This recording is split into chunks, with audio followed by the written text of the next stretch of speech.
ఎంత పెద్ద పని చేస్తాడు. ఇట్రా నాకింత చిన్న పని అడగడం ఏమిట్రా అని అంటావు. మీకు ఎంత చిన్న పని చేసి పెడతాడు. సుముఖశ్చైక దంతస్య కపిలో గజకర్ణకః లంబోదరశ్చ వికటో విఘ్నరాజో వినాయకః ధూమకేతుర్గణాధ్యక్ష పాలచంద్రో గజాననః వక్రతుండః. ఆయన యొక్క తొండం ఇలా పక్కకి కుడి పక్కకి తిరిగి ఉంటుంది. ఆ తిరిగినటువంటి తొండాన్ని మీరు జాగ్రత్తగా చూస్తే అది చాలా అందంగా ప్రణవాకృతిని పొంది ఉంటుంది.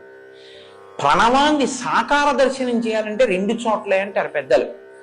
హనుమ సీతారామ లక్ష్మణులు ఉంటే ప్రణవం, అకార ఉకార మకార అన్న నాదం హనుమ ఓంకారం. అలాగే ఏనుగు తొండం తిరిగి ఉంటే అది ప్రణవాకారం. కాబట్టి వక్రతుండ శూర్పకర్ణో.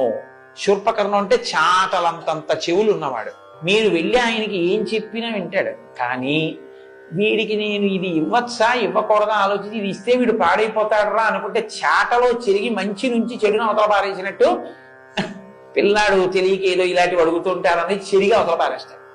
ఇవ్వచ్చు అనుకున్నది లోపలికి తీసుకుని మీకు ఇస్తాడు. కాబట్టి శూర్పకర్ణ. హేరంబ. హేరంబ అంటే ఈ నామం చాలా చిత్రమైన నామం. దీని అర్థం ఏమి నువ్వు తెలుసుకోక్కర్లేదు, ఆ నామం తెలుసుకో చాలు. ఎందుకో తెలుసా అండి? హేరంబ అంటే అదేదో చాలా గొప్పగా లేదు, సంతోషంగా లేదు అసలు ఆ పేరు.